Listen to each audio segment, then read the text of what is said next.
but I think we have to step back and not put this in partisan terms. This is a U.S. mistake that started 7 years ago. And I remember the day on your show when President Obama said, Assad must go. And I looked at you and Joe and I said, huh? How's he going to do that? Where's the policy for that? Right. And we know they sent in the CIA to overthrow Assad. The CIA and Saudi Arabia together in covert operations tried to overthrow Assad. It was a disaster. Eventually it brought in both ISIS as a splinter group to the jihadists that went in. It also brought in Russia. So we have been digging deeper and deeper and deeper. What we should do now is get out and not continue to throw missiles, not have a confrontation with Russia. 7 years has been a disaster under Obama, continuing under Trump. This is what I would call the permanent state. This is the CIA, this is Pentagon, wanting to keep Iran and Russia out of Syria, but no way to do that. And so we have made a proxy war in Syria.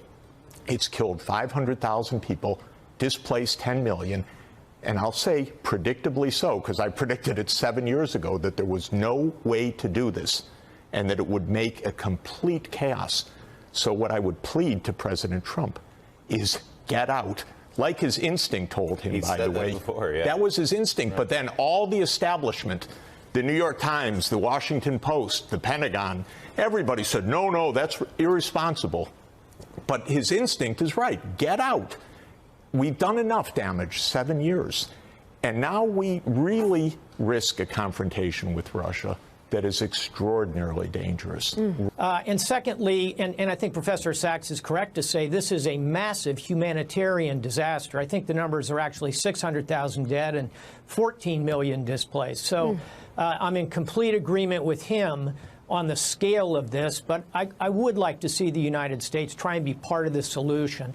And here, what I would do is look back to the Balkans in the 1990s, which looked somewhat like Syria of today, and there was eventually an international solution, and it included the U.S. and Russia working together. We got a long way to go to get there, but if we just step away from it, as attractive as that feels to us, I don't think it's the right decision, either for the country or for the international community.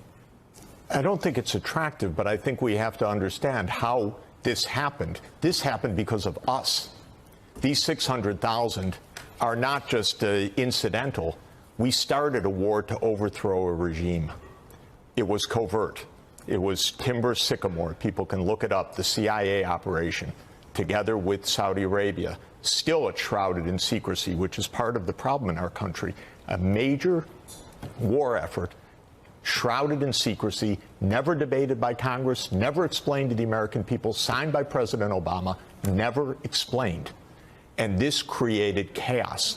And so just throwing more missiles in right now is not a response. My only concern... We need to go, it's, by the way, not to walk away, to go to the UN Security Council, as the Admiral says, to agree with Russia on a strategy for ending the fight. But ending the fight means that we stop trying to overthrow a government, that we stop trying to support rebels who are committed to overthrowing the government. That is where this war continues, because we, to this day, back rebels that are trying to overthrow a government contrary to international law, contrary to the UN Charter, contrary to common sense, contrary to practical path. We can't do it. And it's just creating ongoing crisis to the extent of facing an imminent confrontation with Russia.